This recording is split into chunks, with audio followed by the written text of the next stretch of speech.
하나님께서 우리에게 주시는 말씀은 룻기 2장 8절에서 16절까지입니다. 룻기 2장 8절에서 16절 함께 교독하겠습니다. 제가 먼저 8절 봉독합니다.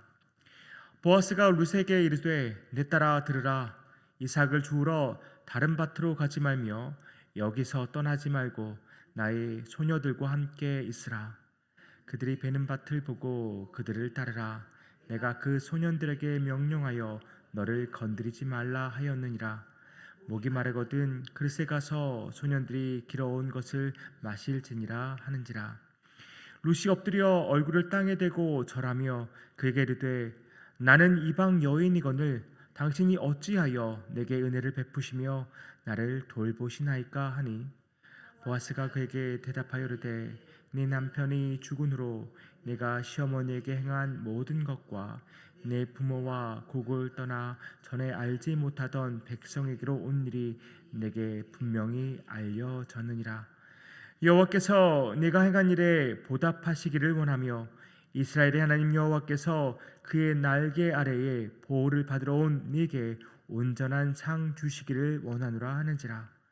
룻이 이르되 내 주여 내가 당신께 은혜 입기를 원하나이다. 나는 당신의 하녀 중에 하나와도 같지 못하오나 당신이 이 하녀를 위로하시고 마음을 기쁘게 하는 말씀을 하셨나이다 하니라. 식사할 때에 보아스가 룻에게 이르되 이리로 와서 떡을 먹으며 내 떡 조각을 초에 찍으라 하므로 룻이 곡식 베는 자 곁에 앉으니 그가 볶은 곡식을 주매 룻이 배불리 먹고 남았더라.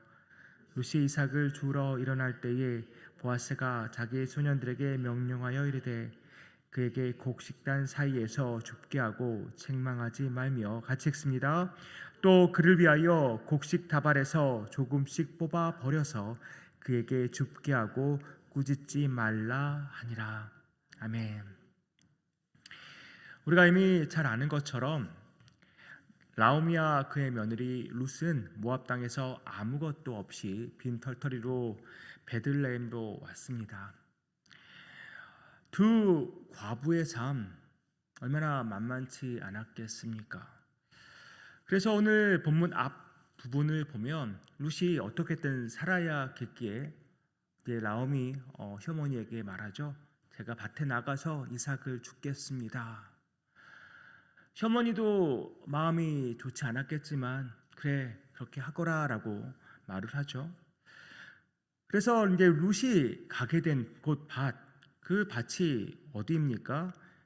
본문 앞에 2장 3절이 이렇게 말합니다. 룻이 가서 베는 자를 따라 밭에서 이삭을 줍는데 우연히 엘리멜렉의 친족 보아스에게 속한 밭에 이르렀더라. 룻이 이삭을 주러 간 밭의 주인이 다름 아닌 시아버지 엘리멜렉의 친족 보아스였습니다. 성경은 우연히라고 그것을 표현해 놨는데요. 성경에서 말하는 우연히, 이 우연이라는 게 우리가 흔히 생각하는 우연과 같은 것일까요? 우리 인간의 생각으로는 그야말로 예상치 못한 우연이지만 하나님 편에서는 철저한 계획 안에서 이루어진 섭리입니다. 성경의 모든 이야기 그리고 우리 삶의 모든 이야기 중에 문자 그대로 우연이라는 것은 존재하지 않는다는 말입니다. 하나님이 계획하지 않으시면, 하나님이 허락하지 않으시면 어떠한 일도 일어날 수 없습니다. 그것이 좋은 일이든 나쁜 일이든 상관없이 말이죠. 그렇게 룻은 하나님의 섭리 안에서 보아스의 밭에 이르게 되고 또 거기서 이삭을 줍게 되었습니다. 보아스가 이렇게 이삭을 줍는 사람들을 보니까 낯선 여인이 한 명 있습니다. 그래서 종에게 묻죠. 도대체 누구냐 물어보니 그것이 바로 룻인 것을 알게 됩니다. 그것을 알고 나서 보아스가 오늘 본문 8절과 9절에서 이렇게 룻에게 친절을 베풉니다.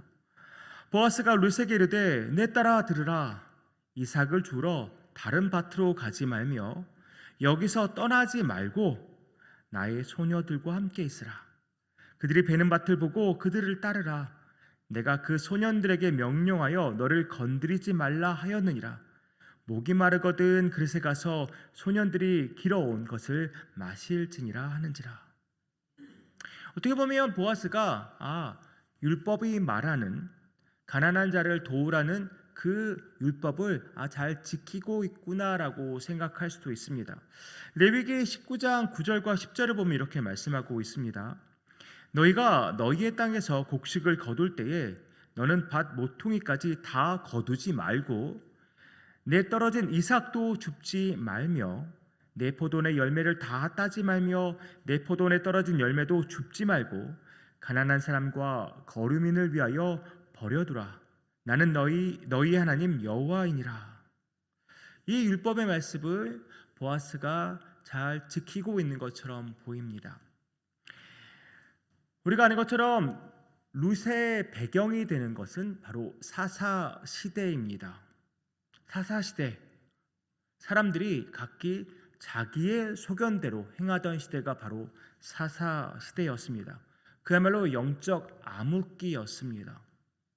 그런데 이렇게 여호와의 율법이 지켜지고 있는 것만 봐도 참 반가운 일이죠. 그런데 우리가 금방 읽은 8절과 9절을 잘 보면 그저 단순히 율법을 지키는 정도가 아닙니다. 그 이상의 것을 보아스가 행하고 있는 것입니다. 단순히 이삭과 열매를 남겨놓는 일만 한 것이 아니라 룻을 보호하고 있고 또 룻에게 많은 배려를 하고 있는 것을 보게 됩니다.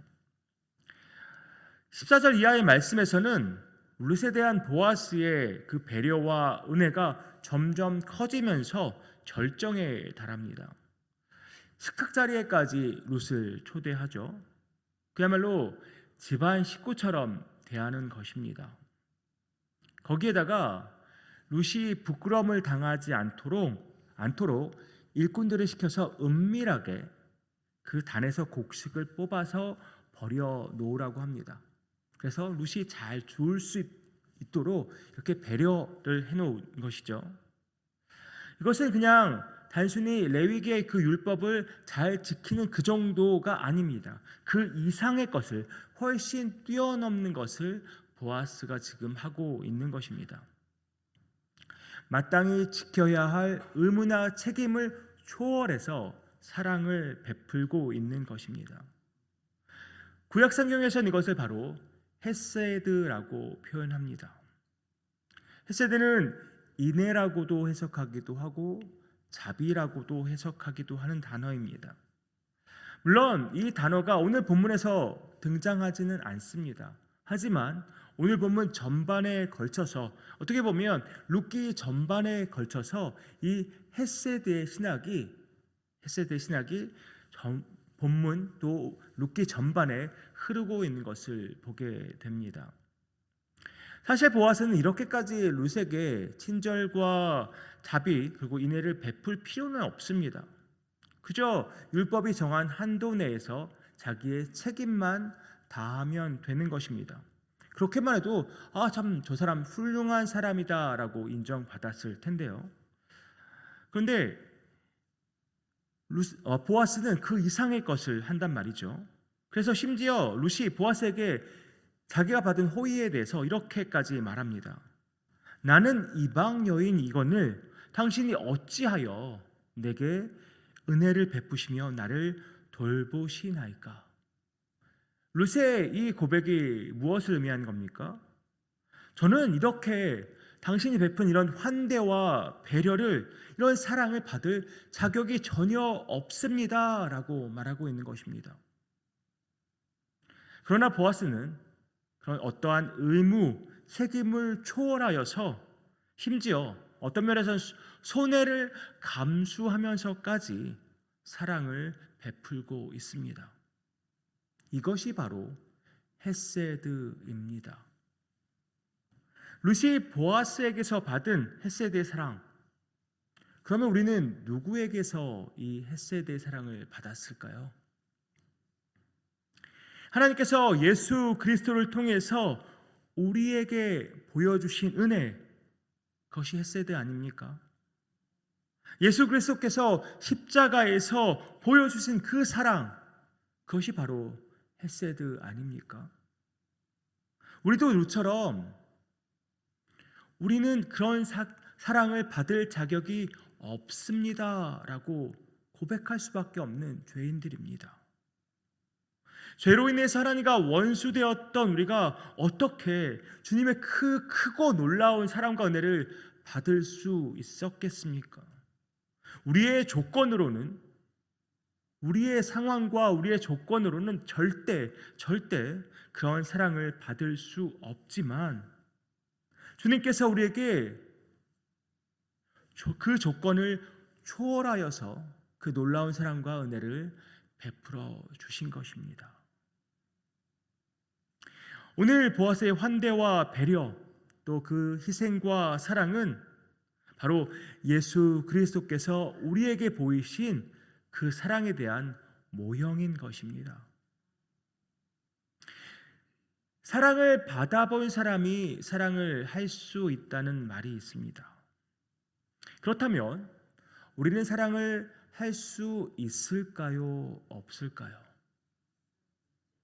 왜 있습니까? 우리도 엄청난 사랑을 이미 받았기 때문입니다. 우리가 인간 사이에서는 도저히 받을 수 없는 그 사랑을 주님께 받은 사람들입니다. 예수님은 나를 살리시려고 십자가에서 기꺼이 죽으셨습니다. 우리는 도저히 갚을 수 없는 사랑을 주님께 받은 사람들입니다. 우리가 주님께 받은 그 사랑, 주님께 그대로 되돌려 갚지는 못하지만, 우리는 그 사랑을, 우리가 받은 그 사랑을 다른 사람들에게 다양한 모양으로 베풀 수는 있습니다. 룻이 자기 부모에게 돌아가는 대신 시어머니와 함께 하기로 작정하고 낯선 땅까지 따라오는 배려와 사랑을 보였습니다. 또한 보아스는 그 이방 여인 룻에게 단순한 의무감에서가 아니라 희생과 손해를 감수하면서까지 은혜와 사랑을 베풀었습니다. 보아스가 12절에 이렇게 말합니다. 여호와께서 내가 행한 일에 보답하시기를 원하며 이스라엘의 하나님 여호와께서 그의 날개 아래에 보호를 받으러 온 내게 온전한 상 주시기를 원하노라. 하나님은 보아스를 통해서 하나님의 은혜를 나타내셨습니다. 하나님은 보아스를 통해서 하나님의 사랑을 보여주셨습니다. 이제는 우리 차례입니다. 이런 헤세드의 실천이 우리 삶에서도 이루어져야 한다는 말이죠. 그저 말뿐인 헤세드가 아니라 실제적이고 또 실질적인 그 헤세드가 보여져야 된다는 말입니다. 사실 주위를 둘러볼 마음의 여유도 없고 또 시간적인 여유도 없고 또 그렇게 말할 수도 있죠. 물질적인 여유도 없다라고 말할 수 있습니다. 그런데 그럼에도 불구하고 내가 이미 주님께 엄청난 사랑과 은혜를 받았기 때문에 우리가 그것을 잊지 않는다면 우리는 주위를 둘러봐야 합니다. 우리를 통해서 하나님의 헤세드가 흘러가야 합니다. 하나님의 헤세드가 보아스를 통해서 룻에게 전달된 것처럼 하나님의 헤세드가 우리를 통해서 전달되어야 하는 것입니다. 제가 여러분에게 엄청난 일을 하라고 말씀드리는 것이 아닙니다. 그저 아주 작고 사소한 일일지라도 우리의 주변 사람들에게 주의 사랑으로 사랑을 베풀며 살아갈 수 있기를 원하는 것입니다. 그냥 의무감이나 책임감이 아니라 그리스도의 사랑이 내 안에서 넘쳐나기 때문에 그 일들을 기쁨으로 감당하는 우리가 되었으면 참 좋겠습니다. 내 지금의 상황과 어떤 형편을 다 초월해서 헤세드를 내가 실천한다면 주께서는 내가 실천한 그 헤세드를 시작으로 헤세드의 선순환을 이루어 가실 것입니다. 나로 인해서 나의 가정이, 또 나로 인해서 우리의 교회가, 나로 인해서 우리의 주변이 주의 사랑으로 가득하기를 간절히 소망합니다. 오늘 하루도 하나님의 그 헤세드의 전달자로 기쁘게 살아가는 유정의 모든 권속들 되시기를 주님의 이름으로 축복합니다. 기도하겠습니다. 하나님, 주께서 보이신 그 헤세드의 사랑을 보아스에게서 발견합니다. 그저 이방 여인일 뿐인 그 룻에게 배려하고 친절을 베풀며 인애와 자비를 베푸는, 손해를 감수하면서까지 사랑을 베푸는 보아스를 봅니다. 그 보아스를 통해서 예수 그리스도를 통해서 우리에게 베푸신 그 놀라운 사랑을 다시 한번 깨닫습니다. 그 십자가의 사랑, 그 희생의 사랑, 도저히 갚을 수 없는 그 사랑, 다시 한번 우리가 묵상하고 감격하며 감사와 찬양을 올려드립니다.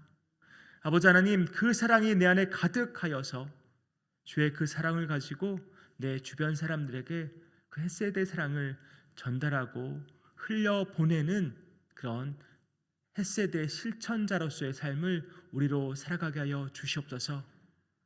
나의 가정이 변화되게 하시고 우리의 교회가 변화되게 하시고 나의 모든 주변이 주의 사랑으로 변화되게 하여 주시옵소서. 이 모든 말씀 예수 그리스도의 이름으로 기도하옵나이다. 아멘.